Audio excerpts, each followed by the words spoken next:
सास ने कितना विश्वास करा, सब कुछ दे दिया, और बहू ने ऐसा ज्यादा नहीं लेगा, बाबा कार्य सफल कर ही देगा। विश्वास रखकर शिव। एक बात श्रेष्ठता में कही गई है, सांप के फन में जहर होता है। बोलो सही है कि गलत है? मधुमक्खी के डंक में जहर होता है। सही है? बिच्छू की पूंछ में जहर होता है।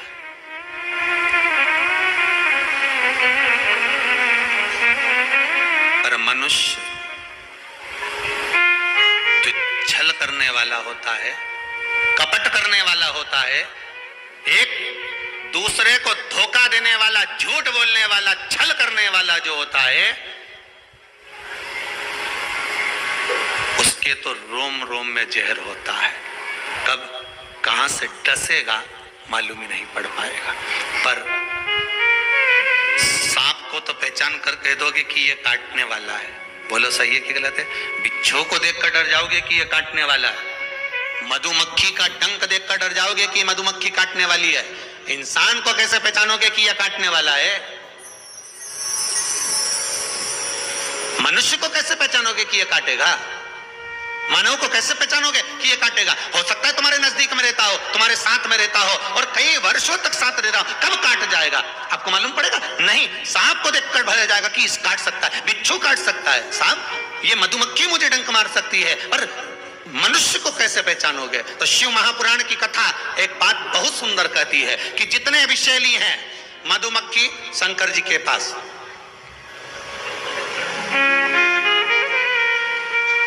शिव जी का नाम एक धूमवान है। क्या नाम है? धूमवान। माता पार्वती का नाम एक धूमावती, जिनके पास में मधुमक्खी ढेर, पूरे शरीर के आसपास में मधुमक्खी है, धूमावती के। शिव जी के गले में सर्प, वो भी विषैला, कानों में बिच्छू, वो भी विषैला। हम कैसे पहचानेंगे कि ये व्यक्ति विषैला है, ये हमको धोखा देगा, ये कपट करेगा, ये छल करेगा, ये झूठ बोलेगा, ये प्रपंच करेगा? कैसे पहचानेंगे? शिव महापुराण की कथा कहती है हमें पहचानना नहीं है। सांप डसेगा, ये उसका काम है। मधुमक्खी काटेगी, डंक मारेगी, ये उसका काम है। बिच्छू डंक मारेगा, ये उसका काम है। और मनुष्य हमको छलेगा, झूठ बोलेगा, कपट करेगा, हमारे साथ धोखा करेगा, ये उसका काम है। पर एक बात याद रखना, सांप का जहर उतारने वाले का नंबर अपने पास रख लो। काटेगा, तुरंत उसके पास पहुंच जाना, फोन लगा के मैं आ रहा हूं, काट खाया। बिच्छू काटे, बिच्छू वाले का नंबर अपने पास रख लो, जैसे काटे तुरंत उसके पास पहुंच जाओ। मधुमक्खी काटे, तुरंत उसके पास पहुंच जाओ। उसी तरह मनुष्य जब काटे तो श्री शिवाय नमस्तुभ्यम मंत्र याद रखना, बस जहर उतर जाए। शिव है, औघड़ी है, दयालु है, दातार है, कृपा का सागर है। महाराज, ऐसा कोई कार्य नहीं जो बाबा नहीं करता है। एक बात अपने ध्यान में रखिएगा,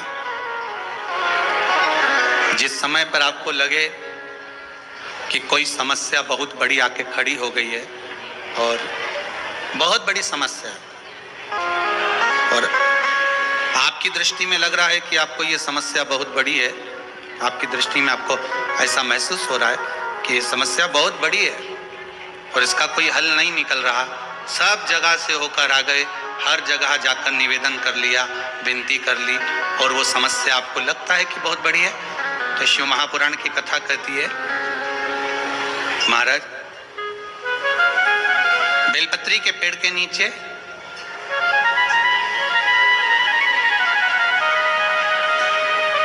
एक छोटा सा शिवलिंग का निर्माण करो। काय का निर्माण करना है? शिवलिंग का। अब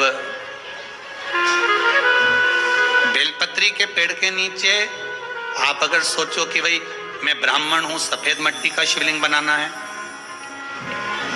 क्षत्रिय हूं, लाल मिट्टी का शिवलिंग बनाना है, या वैश्य हूं, पीली मिट्टी का शिवलिंग बनाना है, या शूद्र हूं तो काली मिट्टी का शिवलिंग का निर्माण करना है।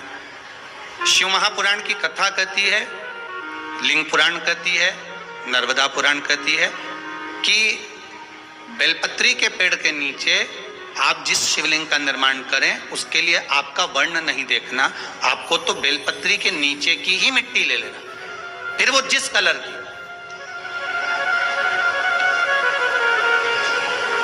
हाँ, अगर आप घर में शिवलिंग का निर्माण कर रहे हो तो आपको वर्ण देखकर मिट्टी लेना है कि हम ब्राह्मण है तो सफेद मिट्टी का शिवलिंग बना ले, वैश्य है पीली मिट्टी का बना ले, क्षत्रिय है लाल मिट्टी का बना ले, शूद्र है तो काली मिट्टी का बना ले।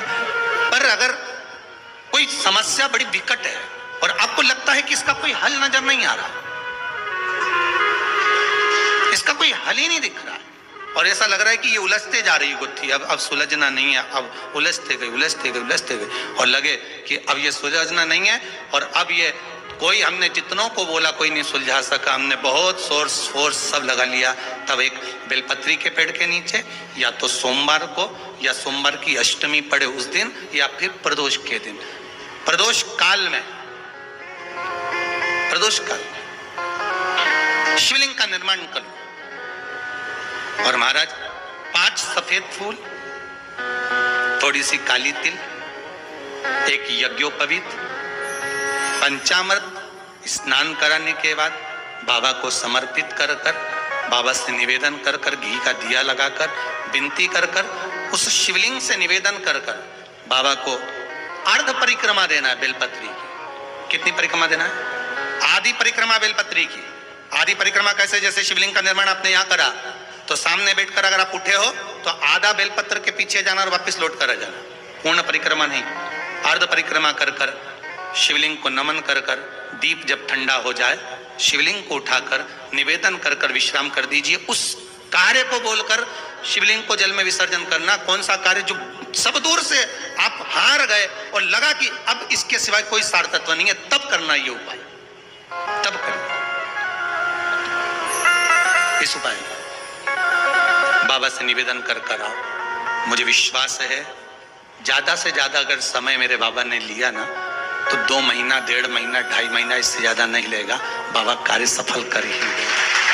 विश्वास रखकर शिव की आराधना कर, करुणा सागर शंकर है। विश्वास रखकर आपने अगर भाव प्रकट कर कोई भी उपाय आप कर रहे हैं उसमें आपकी विश्वासता होना चाहिए, उसमें आपका भरोसा होना चाहिए, उसमें आपकी दृढ़ता होना चाहिए।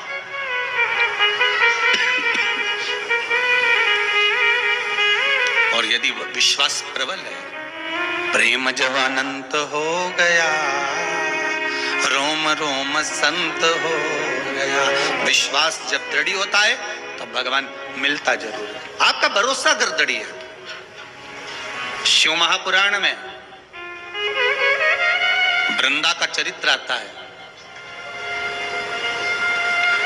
जलंधर के जब प्राण छूटते हैं, वृंदा जब रोती है तो भगवान से कहती है कि आपने मेरा सात्वित्व डिगा दिया और मैंने आप पर विश्वास करा था। भगवान विष्णु ने कहा था कि वृंदा के पति को मारना है, तो शंकर भगवान कहते हैं शिव महापुराण में, मैं वृंदा के पति को नहीं मार सकता क्योंकि वो सात्वित्ववान है, उसकी सात्वित्वता की प्रखरता है।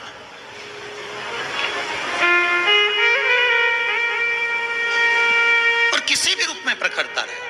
अगर आपकी दृढ़ता, आपका विश्वास अगर प्रबल है तो दुनिया में कौन बाल बक्का करेगा। एक माता जी की आदत थी, वो सुबह से उठती थी और जम के दरवाजा खोल के चिल्लाना चालू कर देती थी, जय हो भोलेनाथ, जय हो कुबेर भंडारी, जय हो महाकाल राजा, जय हो विश्वनाथ, बड़ी कृपा करी प्रभु आपने, बड़ी कृपा करी। खूब चिल्ला के बोले। आने वाले समय में वो एक माइक लिए आई, ऐसा माइक लिए और उसने अपने अपने मोहल्ले में 2-3 जगह ऐसे डब्बे रखे ना, इसमें के 2-3 रख दिए घर की छत पे और वहीं से चिल्लाए जम के।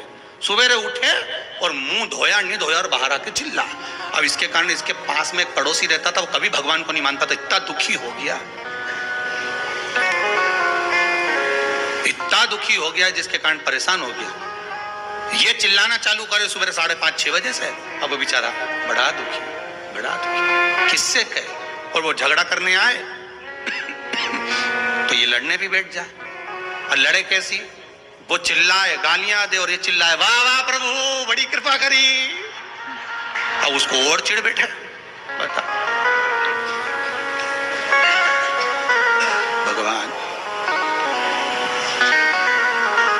पड़ोसी बड़ा परेशान, कभी भगवान को मानता नहीं था, अगरबत्ती नहीं लगाए, धूप बत्ती नहीं लगाए, कभी दिया नहीं लगाया, कभी भगवान के थोक नहीं लगाए, बड़ा परेशान। अब एक दिन सवेरे सवेरे इसने माइक उठाया और चिल्ला के बोली शिवरात्रि के दिन, भोलेनाथ हर हर महादेव, जय महाकाल राजा, जय विश्वनाथ, बड़ी कृपा करी प्रभु, बड़ी कृपा करी, पर आज घर में खाने का कुछ नहीं है, मैं जा रही मंदिर, भोजन भेज देना भोलेनाथ। ये चली गई। इसके पड़ोसी ने सोचा आज इसको मजा चखाता हूं सही तरह से। वो बाजार गया, आटा चावल दाल शक्कर घी नॉन मिर्ची सब ले आया, इसके आंगन में इसके दरवाजे पर रख दिया। ये आई, इसने अंदर गई, जो देखा तो कहा दाल चावल सब्जी राई नॉन मिर्ची सब रखा था। फिर माइक लाई उठा के, फिर लाई, फिर चिल्लाने लगी, हर हर महादेव, वारे महादेव, जय हो मेरे महाकाल राजा, जय हो मेरे काशी विश्वनाथ, जय हो मेरे कुबेर भंडारी, बड़ी कृपा कर दी, खाने का सामान भेज दिया, बड़ी कृपा करी। इतने में पड़ोसी दौड़कर आया, मूर्खों जैसी बात मत कर, कोई भगवान भगवान नहीं आया, वो तो मैं ला कर रखा, वो तो मैंने ला के रखा, तू तो भगवान से कह के गई थी, कहां का भगवान आ गया। इतने में इसने फिर माइक उठाया, हर हर महादेव, जय हो महाकाल राजा की, जय हो काशी विश्वनाथ की, जा खोलने से भी दान करवा दिया।